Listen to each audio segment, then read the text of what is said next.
La ilaha illallah wahdahu la syarika lahu wa asyhadu anna Muhammadan abduhu wa rasuluh. Ikhwatal Islam, para pendengar rahimani rahimakumullah. Alhamdulillah kita bersyukur dengan kemudahan dan nikmat yang masih Allah Subhanahu wa taala berikan kepada kita, hamba-hambanya. Semoga kita digolongkan kepada hamba-hamba yang senantiasa mensyukuri dari setiap nikmat-nikmat Allah, dan dari banyak nikmat tersebut ikhwatal Islam, kita kembali bersua di udara gelombang 103,4 di FM saluran tilawah Al-Quran dan kajian ilmiah Islam.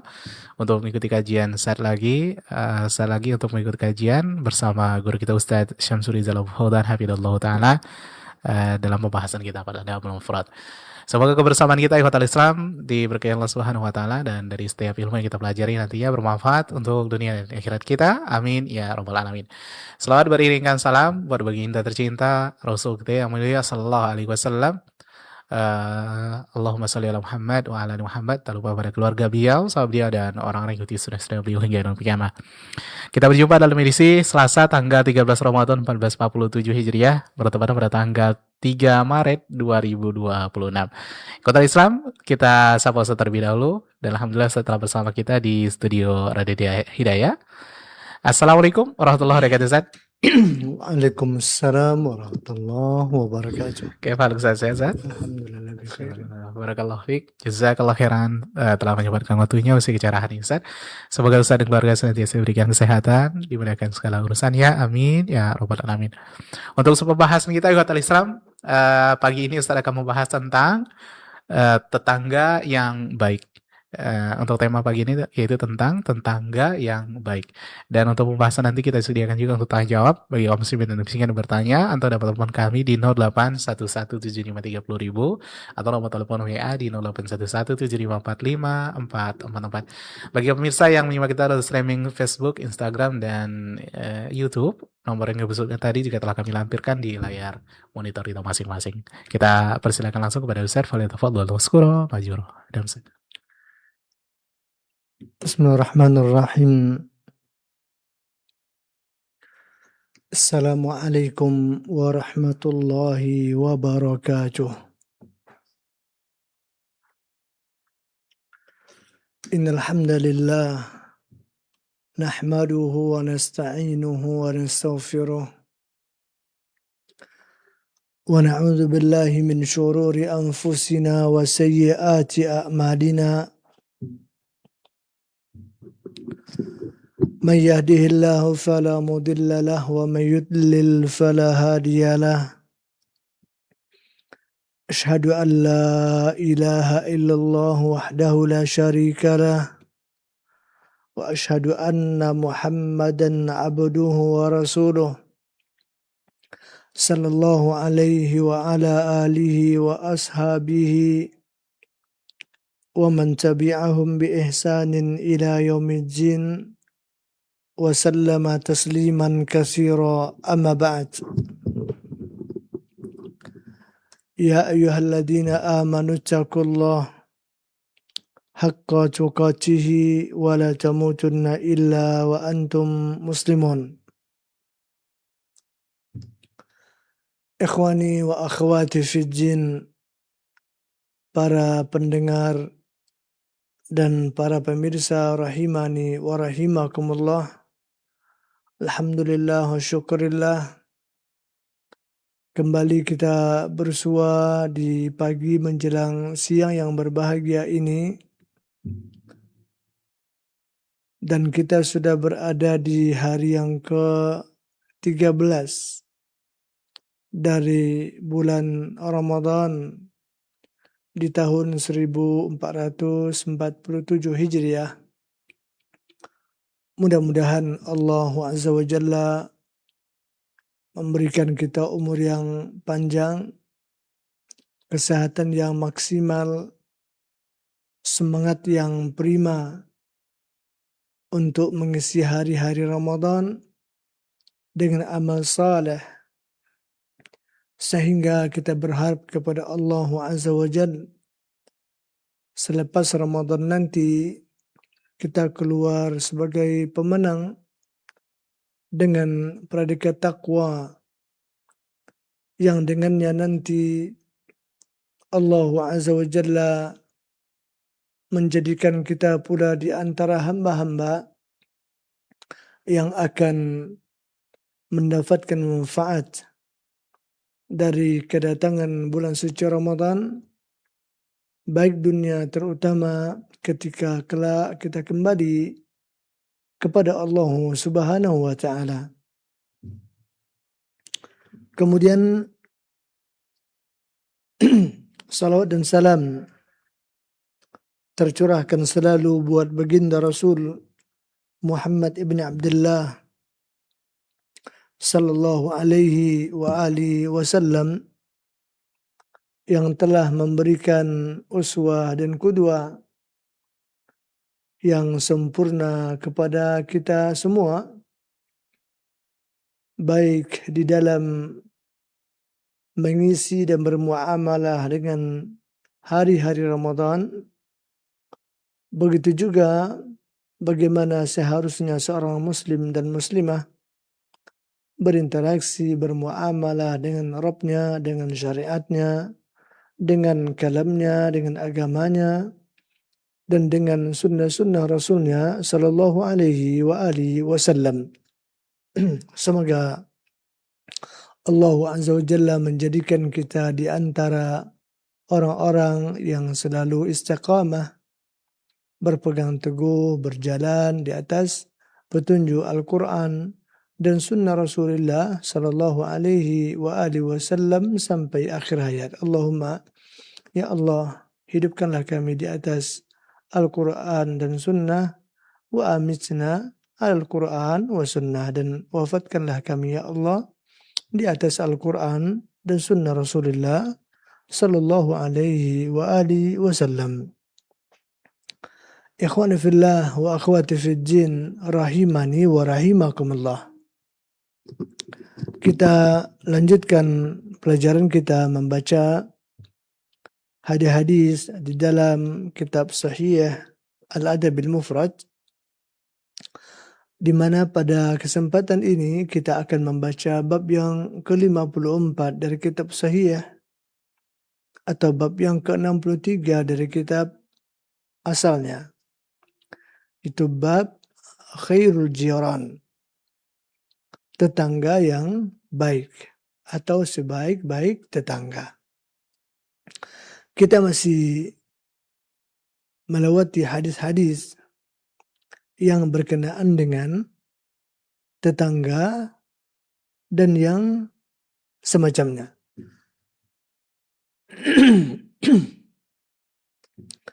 Di dalam bab ini Al-Imam Al-Bukhari rahimahullahu ta'ala membawakan hadis dari jalan Abdullah ibnu Amr ibn al-As radhiyallahu ta'ala anhu dari Rasulullah sallallahu alaihi wa alihi wasallam. Beliau bersabda,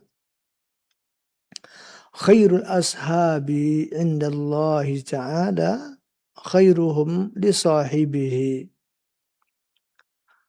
wa khairul jirani indallahi ta'ala khairuhum li jarih. Kata Nabi yang mulia alaihi salatu wassalam, sebaik-baik sahabat di sisi Allah Azza wa Jalla adalah sahabat yang baik terhadap sahabatnya pula, atau mereka yang baik terhadap sahabat-sahabatnya. Dan sebaik-baik tetangga, kata Rasul, di sisi Allah Azza wa Jalla adalah mereka yang baik kepada tetangganya pula. Inilah yang disebutkan oleh Rasul sallallahu alaihi wasallam dan yang dibawakan oleh Imam Abu Abdullah Muhammad bin Ismail bin Ibrahim bin Mughirah Al-Bukhari rahimahullahu ta'ala di bawah judul bab ini. Dari hadis yang mulia ini, ya ikhwah, ya akhwati fid din, rahimani wa rahimakumullah, ada beberapa pelajaran yang bisa kita ambil. Pertama sekali, hadis ini memberikan faedah betapa kuatnya hubungan antara seseorang dengan sahabatnya dan juga dengan tetangga-tetangganya. Dan itu sudah kita dengarkan bermacam redaksi hadis Nabi Shallallahu Alaihi Wasallam yang berpesan dan yang berwasiat agar kita menjaga hubungan dengan tetangga, dengan sahabat-sahabat, dengan kerabat, apalagi dengan saudara. Bahkan di hadis yang sudah kita lewati pada bab-bab yang sebelumnya, di mana Rasul Shallallahu Alaihi Wasallam mengatakan bahwa Jibril itu selalu datang kepada Rasul untuk mengingatkan tentang perihal tetangga ini. Sehingga kata Nabi, hatta zanantu annahu sayuwarrithuhu. Sehingga sampai pula saya mengira, kata Nabi, jangan-jangan tetangga ini termasuk bagian dari ahli waris. Karena begitu seringnya Jibril berpesan kepada beliau tentang persoalan tetangga. Nah, di hadis ini baginda Rasul Shallallahu Alaihi Wasallam menjelaskan kepada kita tetangga yang baik itu tetangga yang bagaimana, sahabat yang terbaik itu sahabat yang bagaimana, dan karakteristik ini dijelaskan oleh Nabi agar kita tidak salah di dalam memilih teman, tidak salah di dalam mencari sahabat, di dalam berbestian dengan seseorang, agar kita juga tidak salah di dalam memilih dan mencari tetangga. Di hadis yang lalu kita juga sudah menyebutkan bahwa Nabi mengatakan al-jaru qabla dar. Tengok dulu tetangga engkau. Kalau engkau mau bangun rumah, mau beli rumah, mau tinggal di sebuah tempat, tengok dulu di situ. Siapa orang yang akan menjadi tetangga engkau nantinya. Begitulah pentingnya. Ya. Jadi di hadis ini Rasulullah Shallallahu Alaihi Wasallam memberikan karakteristik sahabat yang baik itu, tetangga yang baik itu adalah tetangga dan sahabat yang nanti juga akan menjadi sahabat dan tetangga kita di sisi Allah Subhanahu wa Ta'ala. Kenapa bisa begitu? Karena memang hubungan mereka di dunia, persahabatan mereka, pertetanggaan mereka benar-benar karena Allah Azza wa Jalla. Kita memilih seseorang untuk dijadikan sebagai seorang sahabat karena ketakwaannya, karena keimanannya, karena kesolihannya, sehingga kita berharap kesolihannya itu bisa pula mewarnai kita. Kita berharap ketakwaannya itu bisa pula mendapatkan percikan, atau kita mendapatkan percikan dari nilai-nilai ketakwaannya itu. Baik sahabat maupun tetangga. Ini menunjukkan betapa eratnya hubungan dan betapa kuatnya gravitasi seorang teman, seorang tetangga dengan tetangga yang lain. Bahkan di hadis yang lain, Nabi juga pernah mengatakan, al-mar'u ala dini khalilih, falyanzur ahadukum mayu khalil. Agama seseorang, karakter seseorang, tabiatnya, kebiasaannya, itu akan mirip, akan identik, akan persis sama dengan agama, kebiasaan, dan kepribadian sahabatnya. Orang yang hari-hari mau mereka berinteraksi, mereka berkumpul, mereka membaur, hari-hari mereka bersama. Nah, dan jiwa kita ini, kata Rasul Sallallahu Alaihi Wasallam, adalah laksana sebuah pasukan yang berbaris. Artinya dia mudah untuk diarahkan, mudah untuk diatur, mudah untuk diberikan rasa dan semacamnya. Sehingga kalaulah seandainya kita tidak benar-benar berusaha mencari sahabat yang baik, tetangga yang baik, maka dikhawatirkan kita akan terkontaminasi dengan keburukan-burukan mereka yang ada. Tapi sebaliknya, kalau seandainya kita betul-betul memilih, sahabat itu haruslah orang yang bisa mendekatkan kita kepada Allah. Tetangga itu kita cari orang yang memang bisa memberikan warna dan pengaruh positif kepada kita agar kita selalu mendekatkan diri kepada Allah. Nah, kalau itu yang kita lakukan sebagai standar dan kualifikasi untuk berteman, bertetangga, maka insya Allah Ta'ala kita akan mendapatkan sahabat dan tetangga yang baik. Nah, persahabatan dan tetangga yang baik yang seperti ini ya ikhwah, dia tidak akan usang di telan masa. Dia tidak akan hancur bersamaan dengan hancurnya dunia. Karena dia akan terus menyambung dan akan langgeng sampai nanti kita kembali kepada Allah Subhanahu wa Ta'ala. Makanya Rasul katakan, khairul ashabi indallahi ta'ala khairuhum li sahibihi. Sahabat yang terbaik di sisi Allah Azza wa Jalla adalah mereka yang baik kepada sahabatnya. Dan tidak ada kebaikan yang melebihi kebaikan seseorang ketika ia mengarahkan kita kepada Allah, mengarahkan kita kepada agama, mengajak kita untuk konsisten, untuk istiqamah di atas agama. Itulah persahabatan yang abadi. Baik sahabat kerja, sahabat apa lagi? Sahabat bisnis, sahabat di tempat kita sekolah dan semacamnya. Apalagi sahabat hari-hari mau kita bertetangga tinggal dengannya. Ini yang harus diperhatikan.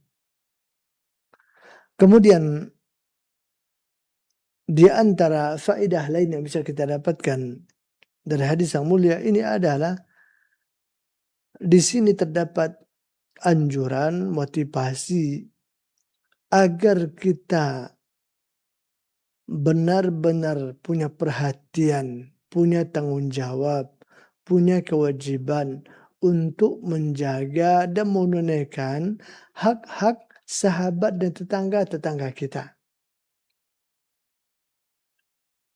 Karena itulah di antara sifat dan itulah di antara pola untuk menciptakan persahabatan yang baik karena Allah SWT. Itulah salah satu di antara tahapan dan langkah untuk bisa menciptakan pertetanggaan yang baik. Bukan hanya sekedar di dunia, di mata manusia, akan tetapi juga di dalam pandangan dan di sisi Allah Subhanahu wa Ta'ala. Tapi kalau seandainya kita tidak saling menjaga, tidak saling menunaikan hak dan kewajiban di antara sesama, tentu sulit untuk menciptakan suasana yang harmonis. Sulit untuk menjaga hubungan yang akrab atau yang baik. Sulit untuk menciptakan rasa simpati yang tinggi karena memang kita sudah abaikan urusan hak dan kewajiban. Sementara ketika kewajiban kita abaikan, maka otomatis hak yang lain tidak akan tertunaikan. Atau ketika hak seseorang tidak kita tunaikan, berarti kewajiban belum juga kita tunaikan. Maka oleh karena itu, perhatikanlah, jagalah, tunaikanlah apa yang menjadi kewajiban kita agar hak orang-orang yang ada di sekitar kita tertunaikan. Dan bila mana hak mereka sudah ditunaikan, tentu mereka pun akan menunaikan kewajibannya kepada kita, sehingga terciptalah hubungan yang harmonis, persahabatan yang hakiki, dan juga pertetanggaan yang akan membawa kepada kedamaian, ketentraman, dan kebahagiaan. Taib. Di dalam hadis lain, Rasulullah sallallahu alaihi wasallam juga pernah bersabda di dalam konteks ini. Apa kata Nabi? Khairun nasi anfa'uhum linnas. Sebaik-baik manusia adalah manusia yang paling bermanfaat bagi manusia lain. Orang yang paling bermanfaat adalah orang yang paling bermanfaat untuk orang lain. Lihat bagaimana Rasulullah sallallahu alaihi wasallam menghubungkan antara kebaikan seseorang di sisi Allah Azza wa Jalla dengan apa yang menjadi kebiasaan yang ia lakukan di dalam kehidupannya terhadap orang-orang yang ada di sekitarnya. Kalau seandainya dia adalah orang yang memang suka menebarkan kebaikan, karakternya, tabiatnya, kebiasaannya adalah memberikan apapun yang ia mampu, yang ia miliki. Kebaikan yang dimaksud ya ikhwani bukan berarti sesuatu yang bernilai finansial. Tidak pula begitu. Sehingga ketika kita tidak memiliki sesuatu yang memiliki nilai ekonomi sehingga kita merasa kita tidak bisa berbuat baik, tidaklah begitu. Bahkan sesungguhnya dalam kondisi tertentu untuk orang-orang tertentu kebaikan-kebaikan yang bersifat apa namanya, yang bersifat rasional, yang bersifat fitrah, yang bersifat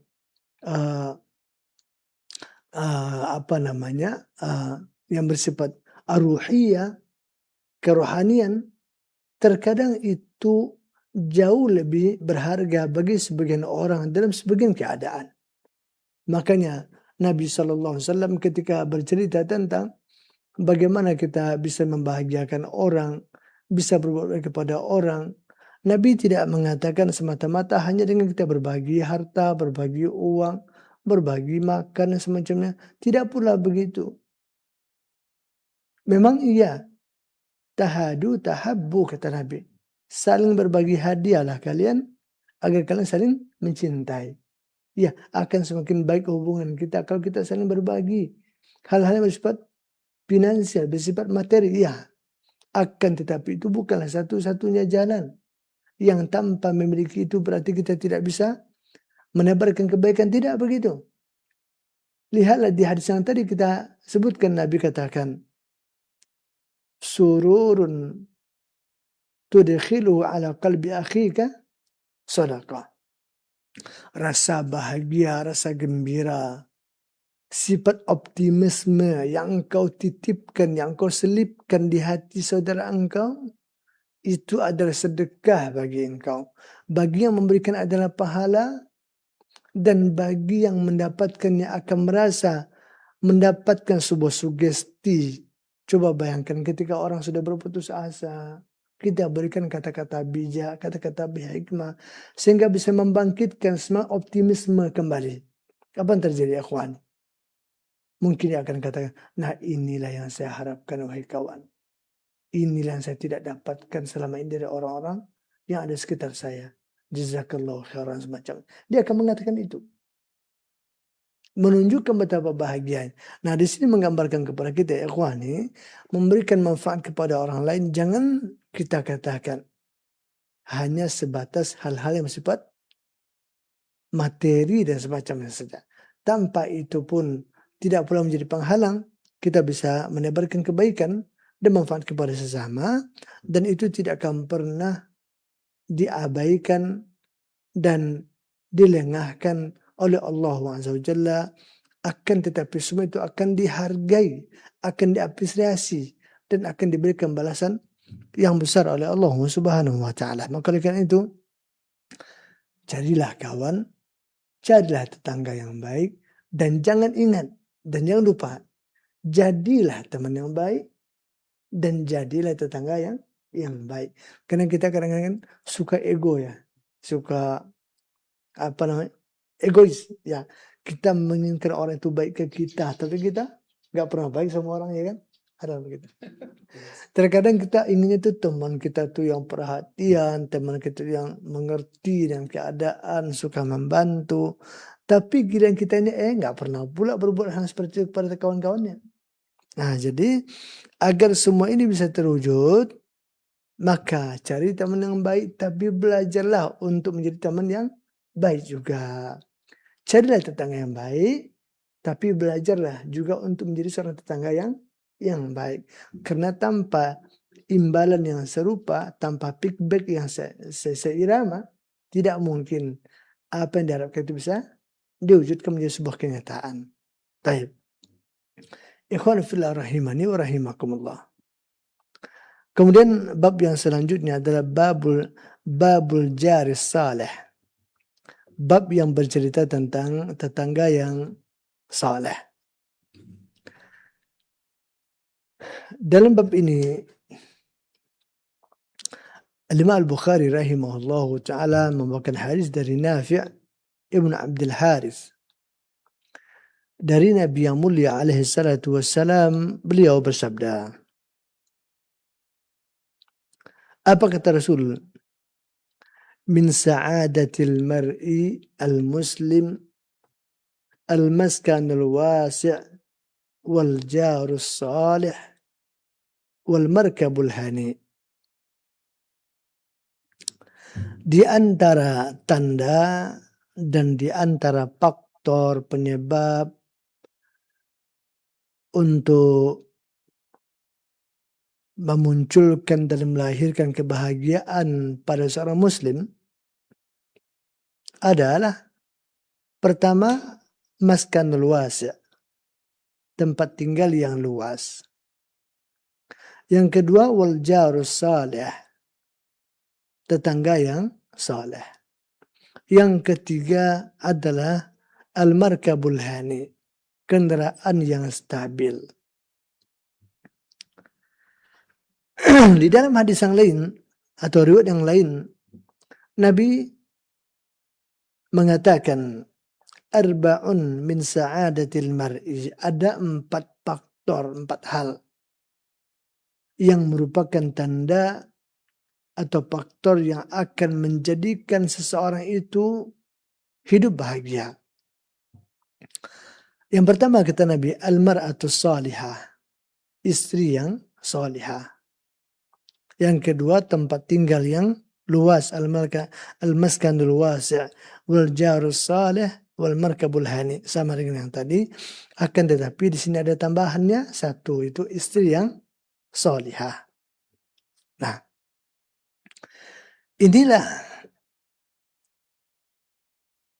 gambaran dan konsep serta resep kebahagiaan yang harus kita cari, yang harus kita hadirkan kalau seandainya kita ingin mendapatkan kehidupan yang bahagia. Karena tanpa ini tidak mungkin itu bisa terjadi. Nanti lanjutan hadis yang tadi kita baca, Nabi mengatakan ada pula 4 hal di antara tanda-tanda kesengsaraan, kecelakaan seorang muslim atau seorang hamba, ya kebalikan dari ini. Kalau ini istri yang salihah, dan istri yang talihah, istri yang tidak saleh ya, apa namanya? Istri yang apa istilahnya, sebuah istilah untuk nyebut itu? Istri yang tidak saleh apa? Istri yang tidak baik ya, yang tidak baik, yang tidak mengerti, tidak beriman, nanti panjanglah turun konsekuensinya kan ya, namanya tidak baik ya. Kemudian tempat yang sempit, tetangga yang jahat, kendaraan yang tidak tenang, atau dulu orang berkendaraan itu kan hewan ya, atau kendaraan yang liar ya. Iya.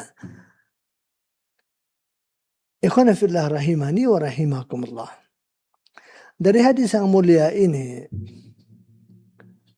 memberikan faedah kepada kita seperti yang tadi sudah kita singgung.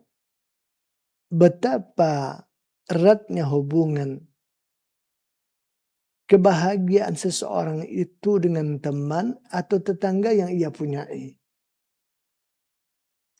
Orang itu hanya akan bisa bahagia, tenang dalam hidupnya kalau seandainya 4 perkara ini bisa ia miliki. Di antaranya apa tadi? Teman yang baik, tetangga yang saleh.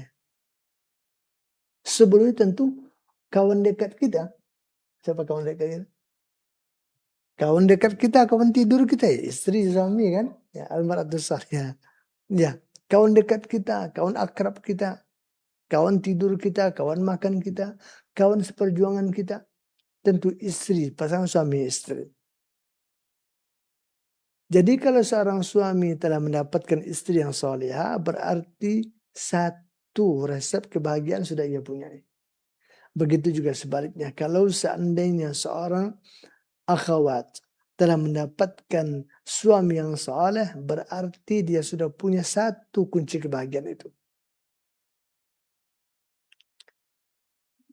Karena kalau tidak, maka bencana yang akan muncul. Bukankah Allah Ta'ala mengatakan, Ya ayyuhalladzina amanu inna min azwajikum wa aulad inna min azwajikum aduwwun lakum fahdharuhum.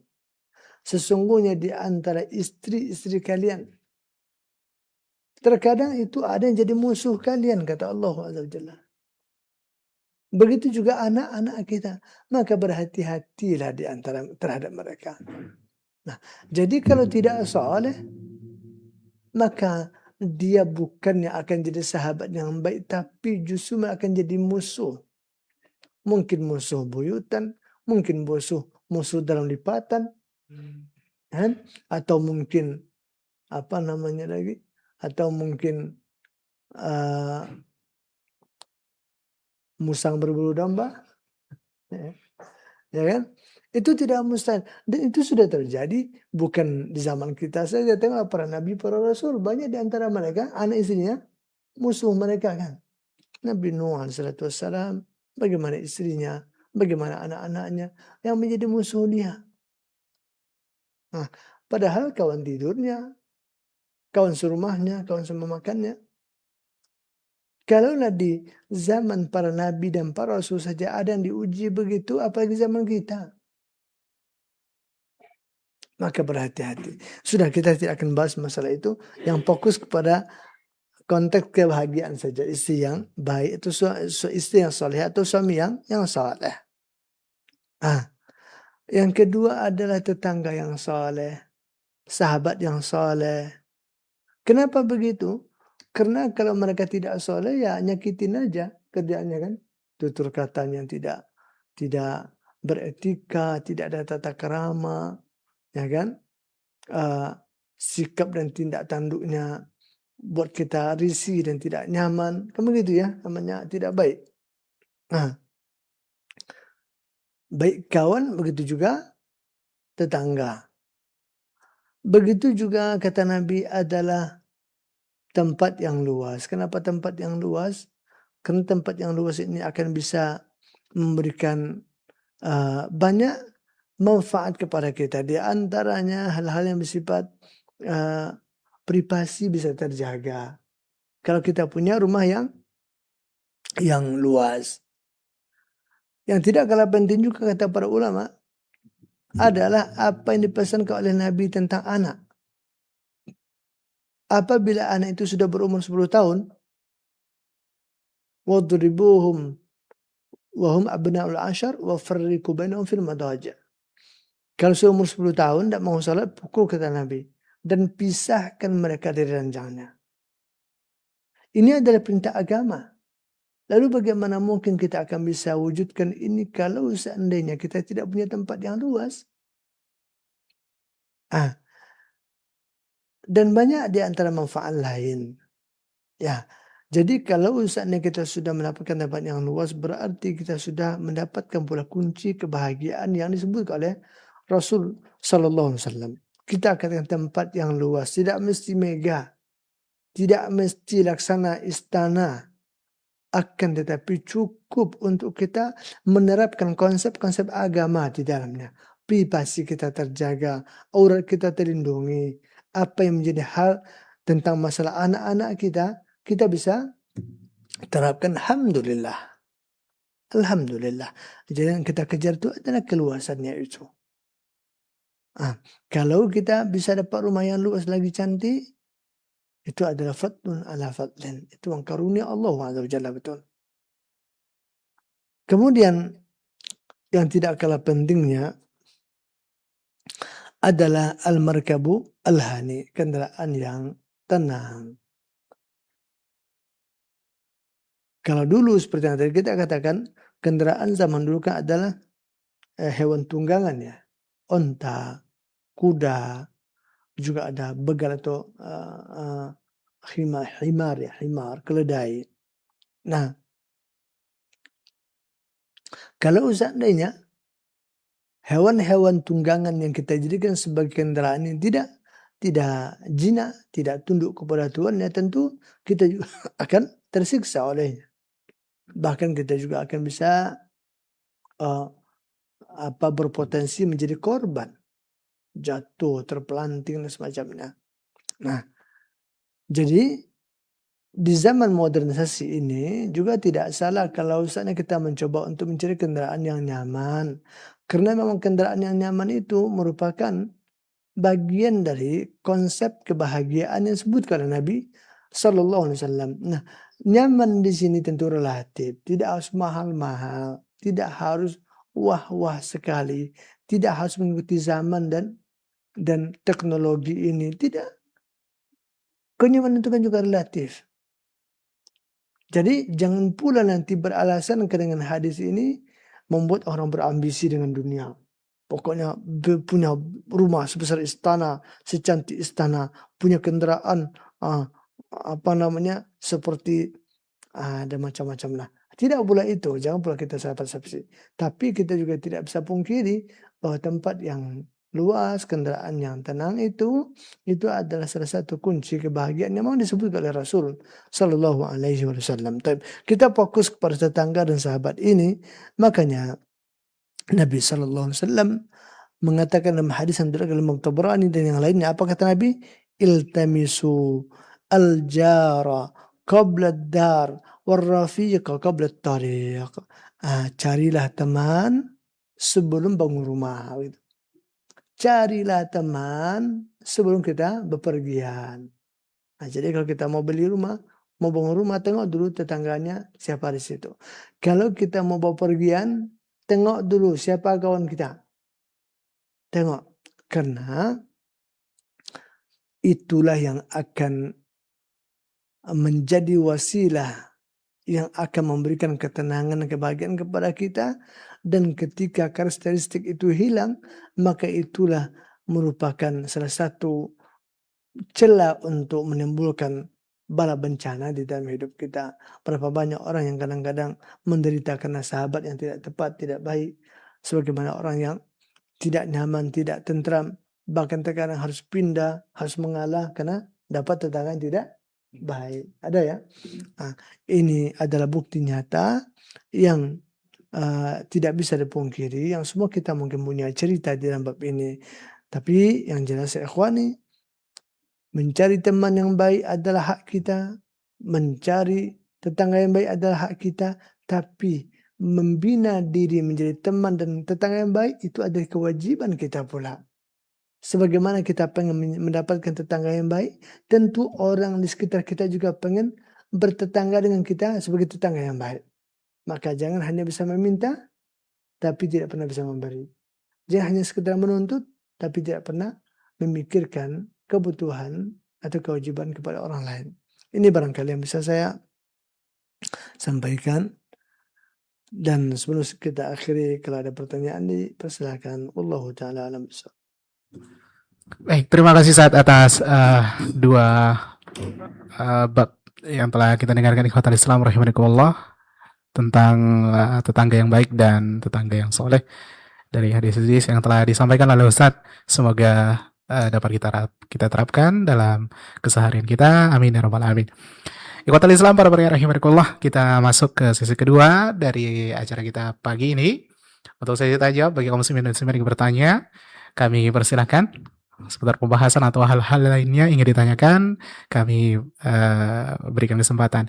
Untuk nomor telepon di 08117530.000, nomor telepon WA di 0811754544. Untuk SMS dan WA silahkan dikirim di 0811754544. Eh, Sebelum kita angkat pertanyaan dari telepon, kita coba ajukan pertanyaan-pertanyaan yang telah masuk dari WA di sini, Ustadz. Dan pertanyaannya di luar tema. Assalamualaikum warahmatullahi wabarakatuh. Ana Abu Hanifah di Tarai Ustadz. Afwan di luar tema Ustadz. Terkait dengan salat tarawih Ustadz. Di sebuah masjid yang salat tarawihnya 1 juz per malam. Yang mana di 2 rakaat pertamanya sangatlah panjang Ustadz. Ada sebagian di antaranya, di antara jamaah menunggu imam hampir ruku, baru ia masuk ke dalam shaf. Apakah ini dibenarkan Ustadz padahal mereka berada di dalam masjid ketika sholat berlangsung? Jazakallah khairan atas jawabannya. Waalaikumsalam warahmatullahi wabarakatuh. Terima kasih atas pertanyaannya. Jadi yang ditanyakan sebenarnya adalah sikap dan respon jemaah kan? Iya kan? Nah, kalau seandainya apa yang ditanyakan itu tentang kebiasaan barangkali atau kebiasaan sebagian jamaah, kalau seandainya itu memang sengaja dilakukan karena alasan yang tidak jelas, alasan yang tidak syar'i, maka kita katakan orang seperti ini adalah ya numpang iyak di gelombang, ya kan? Numpang iyak di gelombang. Ingin sholat lama, tapi mungkin kalau secara kesehatan dia tidak sanggup, itu ma'zur ya, itu jelas itu uzur dia. La yukallifullahu nafsan illa wus'aha. Allah tidak akan bebani kita kecuali semampu kita saja. Tapi kalau hanya untuk memperturutkan keinginan dan tidak ada inisiatif untuk melatih dan membiasakan diri dalam ketaatan dengan yang barangkali lebih berat dari yang biasanya dilakukan, kita takutnya yang seperti itu adalah orang yang hanya bermain-main saja. Orang yang bermain-main saja, hanya untuk pencitraan semata, hanya untuk mencari suasana-suasana baru saja. Takutnya itu yang kita takutkan. Tapi kalau seandainya itu dia lakukan memang karena tidak ada pilihan lain kecuali dia terpaksa lakukan itu karena kondisi yang memang tidak memungkinkan mengikuti full, barangkali kita katakan semoga dia dimaafkan oleh Allah Subhanahu wa taala. Jadi kembali kepada apa yang melatar belakangi seseorang melakukan itu. Kalau tidak memang mampu, ya sudah lakukanlah kesemampuannya. Kan Allah Ta'ala mengatakan fattaqullaha mastata'tum. Bertakwalah kepada Allah semampunya. Ada satu hal yang perlu dijaga. Yang perlu dijaga. Nabi sallallahu alaihi wasallam mengatakan man shalla ma'al imami hatta yansarifa kutiba lahu qiyamul lailatin. Barang siapa yang menghidupkan malam Ramadan dengan iman, dengan mengikuti imam, bersama imam sampai selesai, maka dia akan dihitung sebagai orang yang menghidupkan malam semalam penuh. Mengikuti imam itu tentu dari takbir sampai salam. Tentu dengan takbir sampai salam. Bahkan orang yang tidak mendapatkan imam itu takbir berarti sudah disebut sebagai orang yang masbuk. Nah, kalau ini disengajakan memasbukkan diri tanpa ada alasan syar'i, itu yang tadi saya bilang. Ini ada numpang iyak di gelombang gitu ya. Nah, tidak mungkin kalau seandainya cara itu tidak akan mengganggu atau tidak akan menghalangi apa yang dijanjikan oleh Rasul tadi, takut nanti imam saya jangan dari awal. Makmum sudah dekat ruku, baru ada makmum. Takut begitu kan? Kalau saya panas sama, tentu tidak akan mungkin. Jadi, yang kita kejar itu ikhwani adalah pahala salat malam bersama imam. Agar kita bisa mendapatkan pahala semalam suntuk. Yang kedua tentu adalah mumarasah. Itu melatih diri. Riyadhah, ya kan? Membentuk diri kita agar punya kekuatan di dalam taat kepada Allah Azza wa Jalla. Jangan kita hanya kuat lompat-lompat, lari-lari, jogging sana sini, Sangat bangga diposting-posting bisa 8 kilo, 7 kilo pas salat tarawih. Ya kan? Baru 10 menit aja kan langsung keok, langsung ngomel-ngomel, ya kan, dan semacamnya. Ini kan tidak jujur ya? Hah? Ya kan? Tidak jujur. Nah, tapi coba kalau dia maratonnya bisa 5 kilo, alhamdulillah. Senangnya. Tapi pas salat tarawih malam baru baca 1 halaman, apalagi 1 lembar, itu langsung sudah kapok. Ya, jadi itu yang bisa saya komentar. Semoga yang melakukannya, kalau seandainya main-main, maka bertakwalah kepada Allah. Syukur masih ada Ramadan sekitar 17 malam lagi atau 16 malam lagi. Kita kejar kita kita tutupi kealpaan kita sebelumnya. Tapi kalau seandainya memang kita tidak mampu karena keadaan, maka bertakwalah kepada Allah Azza wa Jalla. Allah tidak akan bebani kita di luar batas kemampuan. Kalau mau nggak mampu, boleh cari jamaah yang lain yang barangkali tidak sepanjang itu sehingga kita bisa ikut imam dari takbir sampai salam. Karena itulah mutaba'atul imam yang sempurna. Wallahu taala alam bisawab. Baik, terima kasih Ustaz atas jawabannya. Cukup jelas ya para pendengar yang dirahmati Allah Subhanahu wa taala. Terima kasih juga untuk pendengar yang telah mengajukan pertanyaan ini. Barakallahu fikum. Untuk pertanyaan selanjutnya untuk WA kembali kita coba ajukan di sini Ustaz. Assalamualaikum warahmatullahi wabarakatuh Ustaz. Ana Rijal di Tarai Ustaz. Mohon nasihatnya Ustaz untuk seseorang yang alhamdulillah berpuasa di bulan Ramadan. Akan tetapi belum bisa meninggalkan rokoknya di saat sahur dan berbuka. Nah, Ustaz jazakallahu khairan atas jawabannya. Ya, terima kasih. Kalau saya tidak salah, pertanyaan ini sudah pernah muncul dulu ya. Iya. Pertama yang saya katakan adalah, maka kalau memang itu terjadi, jadikan itu sebagai bukti. Jadikan itu sebagai bukti bahwa rokok itu memang menyusahkan. Ya kan, menyusahkan. Menyusahkan kita dalam segala hal. Dan itu sudah diakui oleh semua orang. Kita lihat dalam perspektif manapun, semua mengakui. Dari sisi ekonomi, rokok juga merugikan. Dari sisi kesehatan, rokok juga merugikan. Jadi kita nggak usah bahas masalah agama lah. Biar nanti nggak dituduh berlebihan lah. Semua nggak boleh-boleh saja lah gitu ya. Bahkan pabrik rokoknya pun ya ngaku kan. Astagfirullah. Bahkan pabrik rokoknya pun juga ngaku.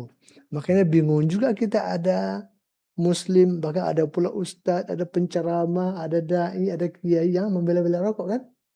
Bahkan menjawab pertanyaan jamaah tuh, wah, bangga dengan bangga ngerokok itu ya.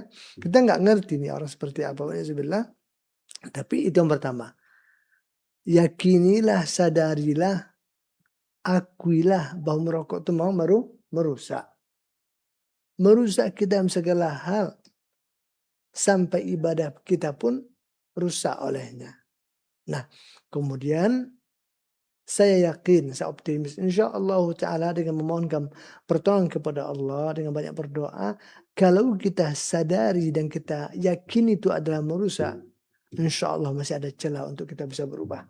Tapi kalau nggak mau mengakui itu, mau dibela-belain juga, alasannya kiainya juga ngerokok, ustaznya juga ngerokok, ini pasti dia akan bisa berubah sepertinya kan. Nah jadi kapan kita bisa mendapatkan harapan untuk bisa berubah? Ketika kita mengakui dan meyakini bahwa kebiasaan kita itu bermasalah. Tapi kalau tidak diakui sebagai sebuah kesalahan, tidak mungkin bisa bertobat. Makanya para ulama pernah menyebutkan kenapa ahli bid'ah itu lebih dicintai oleh syaitan daripada ahli maksiat di bab itu. Karena ahli maksiat sejahat-jahatnya dia pun masih mengakui dia itu adalah salah. Jadi masih ada kemungkinan tobat tuh darinya. Tapi kalau ahli bid'ah ini gimana bertobat? Salah jangan enggak salah. Malah pahala katanya, malah ibadah katanya. ya kan? Malah cinta Rasul katanya gimana akan berubah. Jadi kemarin tadi kalau kita sudah menyadari, sudah meyakini bahwa itu adalah mengganggu, merusak, insya Allah bermujahadalah, berdoalah kepada Allah. Allah berjanji, walladzina jahadu fina la yahdiyanahum subulana. Yang bersungguh-sungguh untuk komitmen jalan kami, kata Allah, kami akan tunjuki. Kami akan tunjuki. Semoga Allah Ta'ala berikan antum kekuatan untuk bisa berubah, meninggalkan itu demi segala hal, demi agama, demi anak istri, demi ekonomi, dan semacamnya. Dan semoga kita terjaga dari segala hal yang tidak dicintai oleh Allah Subhanahu wa taala. Wallahu taala alam bisawab. Terima kasih Ustaz atas jawabannya. Semoga yang bertanya juga dapat mendengarkan dengan jelas. Di sini ada yang ingin bertanya dari telepon. Coba kita angkat ini dari telepon WA. Assalamualaikum. Dengan siapa di mana Bapak atau Bu? Dari Hamba Pekanbaru. Ya, silakan pertanyaannya. Ini Ustaz, saya kan bekerja sebagai menjahit. Di suatu saat ada tetangga sarung bantal untuk tidur anjingnya. Dia memelihara anjing Ustaz. Jadi saya ada suatu saat. Oke. Terima kasih. Udah.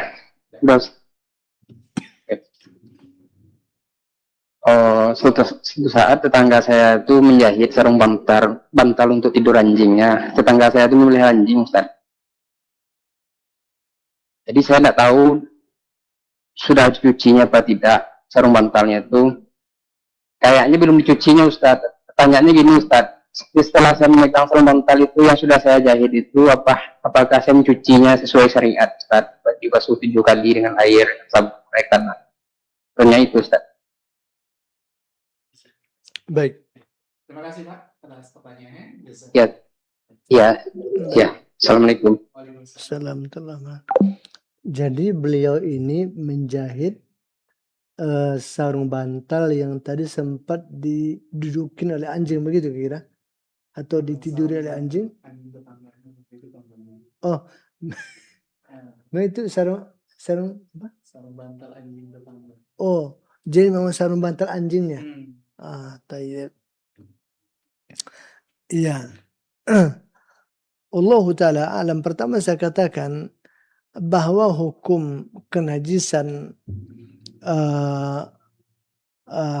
ludah anjing yang ada pada pakaian, pada tempat dan semacamnya itu secara fikih kaidahnya ada al-hukmu yaduru ma'a illatihi wujudan wa adaman. Hukum najisnya itu adalah hukum yang terikat atau yang terkait dengan ilatnya. Ilatnya adalah air ludah anjing atau liur anjing. Kalau wujudan wa adaman, kalau seandainya ilatnya itu ada, maka hukumnya ada. Kalau ilatnya tidak ada, maka hukumnya tidak ada. Nah, maksudnya adalah ilatnya itu tadi, kenapa ini disebut najis? Karena ilatnya ada apa? Ilatnya, penyebabnya adalah adanya ludah anjing. Kalau ludah anjingnya ada, berarti jelas najis hukumnya. Kalau ludah anjingnya tidak ada, berarti tidak najis hukumnya. Ini adalah hukum secara asal. Maka kalau seandainya antum lihat memang ada liur anjingnya, atau bekas liur anjingnya, berarti jelas itu adalah najis kan.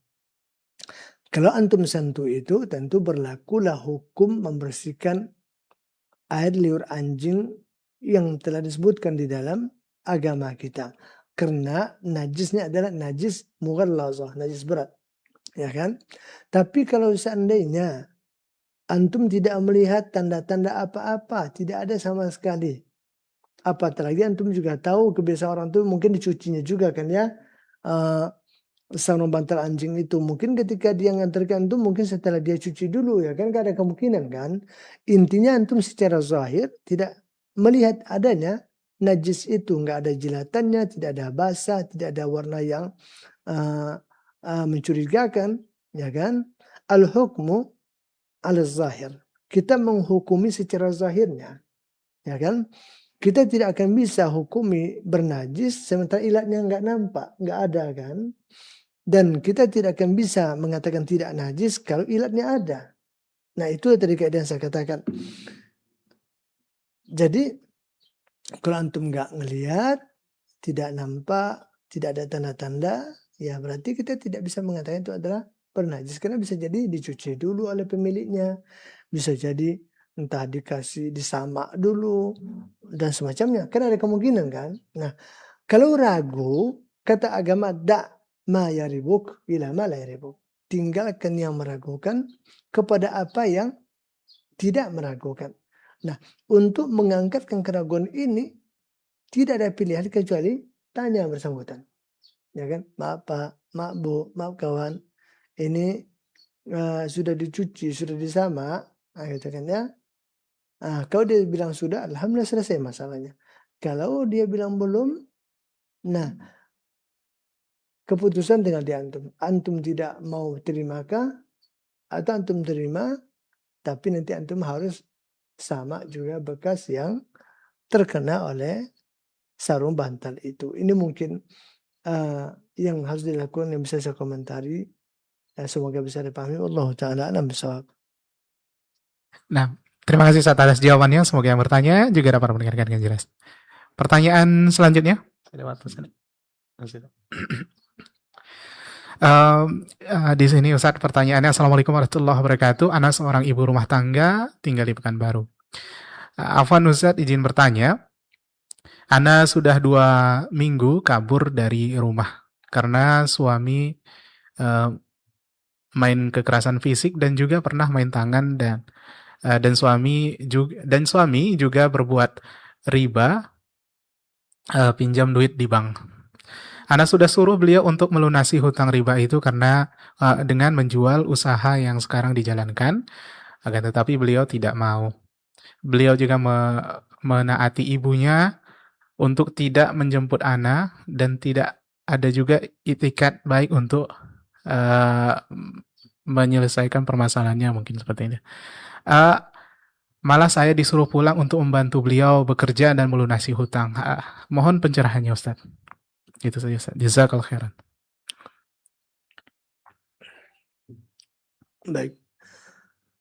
Pertama kita berdoa kepada Allah Azza wa Jalla, semoga ibu yang bertanya dan kita semua bisa terlepas dari segala fitnah dan bencana-bencana yang akan menghancurkan agama kita. Salah satu di antara adalah fitnah dan bencana riba ini. Kemudian bagaimana sikap? Jadi beliau nanyakan bagaimana sikap beliau ya. Ya. Pertama sekali tentu kalau seandainya ibu mengharapkan sang suami berubah. Ya, begitu ya dia berharap suami berubah ya. Nah, tentu pertama sekali tentu kita nasihati dengan cara yang baik, dengan cara yang lemah lembut, pada momen yang tepat, dengan bahasa yang santun, sebagaimana layaknya seorang istri berbicara kepada sang suami. Dan tunjukkan bahasa dan dialek yang memberikan pemahaman kepada sang suami bahwa apa yang ibu lakukan itu, apa yang ibu katakan itu adalah karena ibu sayang sama suami, sayang sama keluarga, ibu mencintai mereka. Nah, itu yang dilakukan. Kalau itu dilakukan, insya Allah Ta'ala kita optimis sang suami akan bisa mengerti dan memahami apa yang kita maukan darinya. Tapi kalau tidak, maka dikhawatirkan justru nasihat yang diharapkan bisa memberikan perubahan kepada yang lebih baik, justru malah akan menimbulkan keretakan, keributan, dan pertengkaran. Banyak di antara orang-orang ketika dinasihati akhirnya berujung kepada ketegangan, kekerasan, bahkan juga bentrok fisik, bukan karena yang dinasihati tidak mau terima nasihat, tapi kadang-kadang yang nasihat itu ugal-ugalan, bahasanya kasar begitu ya, kemudian waktu yang tidak tepat, orang dah capek lagi ya kan, kita nyinyir pula ke dia, atau dia lagi sakit, kita mau dakwahi dia pula. Untuk meninggalkan hal-hal yang seperti itu barangkali mungkin momen tidak tepat. Maka oleh karena itu, coba nasihati, bicara hati ke hati dengan lemah lembut sebagaimana seorang istri yang cinta dan sayang kepada suami menasihatinya. Nah, insyaallah taala semoga beliau bisa mengerti. Dan jangan lupa doakan terus, doakan selalu sang suami itu untuk bisa kembali kepada kebenaran dan melepaskan kesalahan-kesalahan yang barangkali sudah menjadi kebiasaan yang ia lakukan. Ini, kalau seandainya kita tidak mampu, lakukan dengan cara lain. Apakah barangkali kita ngajak beliau pergi taklim, ya kan? Atau barangkali kita pinjamkan dia buku tentang masalah itu. Kalau seandainya dia mau baca, pokok tetap ya, melakukan itu tuh apapun, apakah minjamkan buku, apakah ngajak dia kajian, tentu dipertimbangkan dia bisa terima apa tidak. Kalau mau dia keras, lagi keras, tidak mau, jangan paksakan. Karena yang terjadi nanti malah semakin runyam persoalannya. Ini semua dipertimbangkan untuk yang baik. Kalau juga tidak bisa, mungkin bisa titip pesan sama kawan dia. Kita tengoklah siapa kawan dia barangkali yang memang baik kawannya saleh. Mungkin dia bisa mendengar kata-kata atau masukan dari kawannya. Coba titip pesan melalui kawan dia, ya kan? Kalau nggak bisa juga barangkali, mungkin boleh kita hadirkan pihak keluarga kita sebagai penengah. Sebagaimana diajarkan oleh Al-Quranul Karim. Kalau seandainya tidak bisa hubungan komunikasi itu bisa berjalan lancar lagi antara suami istri, maka fa'tu hakaman min ahlihi wa hakaman min ahliha. Datangkanlah, utuskanlah juru damai dari pihak suami dan juru damai dari pihak istri. Biar mereka diskusikan. Iyurida islah yuwafikillahu bainahuma. Kalau seandainya mereka betul-betul hendak islah, berbaikan, insya Allah pasti ada jalan. Itu caranya, ya kan? Kalau seandainya tidak mau lagi, tidak juga berhasil, ya sementara kesalahannya sudah besar, banyak. Saya tidak fokus kepada salahnya aja ya di bab yang saya katakan ini. Memang sudah berlipat ganda masalahnya. Banyak kali masalah-masalah dosa, masalah maksiat, masalah yang besar-besar. Ya mungkin kalau mama ibu merasa berbahaya sekali membiarkan itu, bisa mengancam agama, bisa menghancurkan rumah tangga, ya mungkin ada bab khulu dalam agama. Ya kan? Ya boleh-boleh saja, tapi betul-betul pertimbangkan. Jangan karena emosional. Tapi setelah tahapan-tahapan itu dilakukan, seperti yang tadi kita katakan, tapi juga tidak membawakan hasil. Apapun keputusan nanti, diskusikan sama yang mengerti, sama yang ahli, yang punya ilmu. Diskusikan sama orang yang memang punya pandangan sebagai seorang orang tua yang bisa memberikan pandangan. Jangan emosional, karena berbahaya. Seringkali keputusan kita salah, karena kita mengambil keputusan dengan emosional, tidak dalam kondisi yang stabil. Nah itu. Kalau seandainya memang, kalau tidak mungkin kita berpisah, banyak masalah, anak-anak nanti terancam. Kita pun juga tidak bisa mengatakan pasti akan bisa menempuh jalan yang baik. Bersabar. Mungkin tahun ini nggak berhasil, mungkin tahun depan ulang lagi. Ya kan? Nah tahun depan mungkin setahun lagi ke depannya. Sabar. Doakan terus. Tunjukkan muamalah baik kepadanya. Nah, dan untuk ibu insyaallah ta'ala, kalau ibu sudah tunaikan kewajiban di antara tahapan-tahapan yang saya katakan tadi, tapi juga belum berubah, insyaallah ta'ala ibu sudah tunaikan kewajiban ibu. Dan terakhir, jangan terima apa yang dia berikan itu kalau memang tidak halal. Apapun sumbernya ya, tidak halal. Jadi untuk semua pendengar, apapun yang diberikan oleh sang suami, kalau itu tidak halal, dan kita tidak bisa menasihatinya, tidak bisa pula melepaskan diri darinya karena kita juga lemah barangkali, jangan kita ambil kecuali hanya sebatas kebutuhan pokok kita saja. Untuk beli beras hari itu, sudah itu saja. InsyaAllah ta'ala, kalau begitu keadaannya, seorang istri akan diuzur secara agama, dan insyaallah ta'ala yang akan bertanggung jawab adalah sang suami kepada Allah Subhanahu wa ta'ala. Dan kita masih ingat, ya kan, Asia siapa istri Fir'aun? Asia binti Mazaim. Asia istri Fir'aun. Coba bayangkan, kurang bajat apa Fir'aun yang kita disuruh agama untuk mengatakan la'natullahi alaih. Setiap kali disebut namanya Fir'aun la'natullahi alaih. Tapi istrinya Asia, siapa Asia? Salah seorang tokoh wanita muslimah nanti di surga, subhanallah. Menunjukkan kejahatan suami itu, keburukan sang suami tidak pula serta-merta menjadi penyebab celakanya sang istri. Yang penting sang istri melakukan kewajibannya, menyampaikan apa yang dia bisa, menunaikan hak-hak suaminya, dan dia menahan dirinya kecuali sebatas yang dibolehkan oleh agama, insyaallah ta'ala. Seburuk apapun istri suami di zaman sekarang, insyaallah ta'ala tidak pula akan sampai seburuknya Fir'aun, ya kan? Kalau Fir'aun saya tidak menjadi penghalang bagi Asia untuk menjadi seorang wanita muslimah yang baik, tentu sang suami yang dikeluhkan oleh sang istri di hari ini, insyaallah juga tidak akan menjadi penghalang bagi sang istri untuk menjadi istri yang salihah, menjadi ahlu jannah insyaallah ta'ala. Yang paling penting itu adalah pahami bagaimana konsepnya, bagaimana polanya, dan apa yang harus kita lakukan.